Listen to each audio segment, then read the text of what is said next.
Oui, cet atelier donc vise un peu à faire un plaidoyer pour une meilleure prise en charge des questions sanitaires dans les politiques climatiques du Sénégal. Vous n'êtes pas sans ignorer aujourd'hui que le changement climatique n'est plus une question lointaine.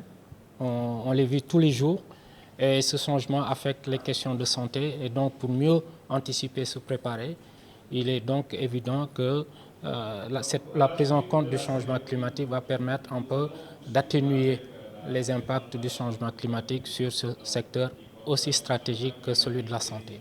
Alors, il y en a plusieurs. Le changement climatique affecte de plusieurs façons, disons, le secteur de la santé. Vous pouvez avoir des liens directs, il y a aussi des liens indirects. Pour les liens directs, je pense que monsieur le directeur de ENDA l'a rappelé tout à l'heure, les fortes canicules nous affectent directement. Donc, surtout les personnes d'une certaine tranche d'âge, les personnes âgées et les plus jeunes. Mais vous avez également, lors du pèlerinage passé, vu énormément de pèlerins qui ont perdu la vie à cause des fortes canicules. Donc là, c'est une incidence directe. Le changement climatique peut affecter également de manière indirecte les questions de santé.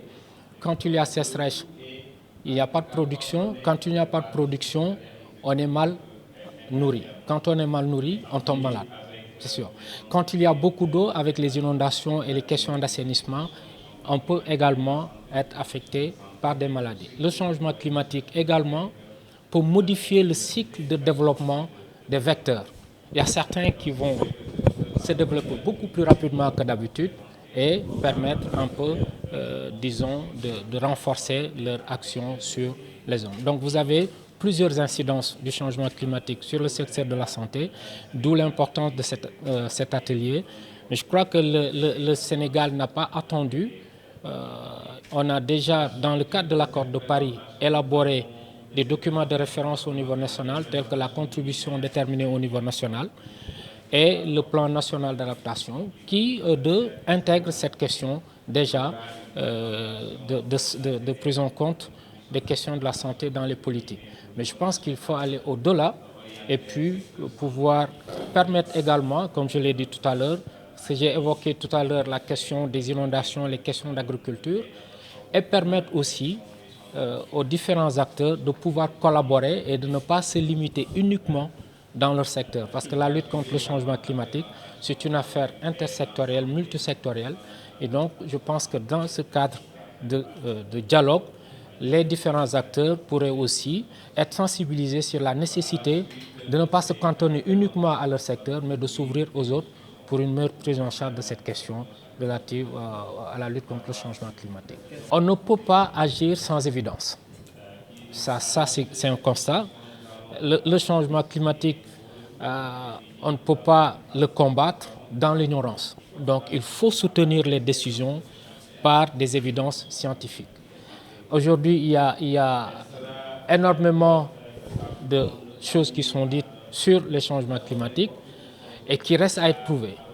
Donc, et le fait aussi d'associer la recherche va nous permettre de détenir des évidences scientifiques, non seulement pour pouvoir les solutionner, parce que quand on s'attaque à un problème, je pense qu'il faut s'attaquer à sa cause.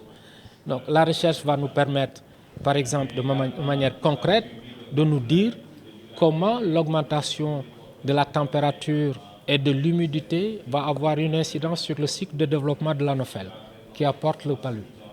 Et là, en ce moment, on pourrait, de manière précise, agir pour pouvoir casser ce cycle de développement et bien d'autres aspects. Donc la science, elle va être essentielle à tous les niveaux, non seulement du point de vue sanitaire pour interrompre certains cycles, mais également pour l'accès au financement du climat. Vous ne pouvez pas demander une requête au niveau des fonds qui sont dédiés à la lutte contre le changement climatique si vous n'arrivez pas à établir clairement que ce dont je veux combattre est bien issu du changement climatique. Et ça, c'est la recherche qui peut vous aider à établir ce lien-là.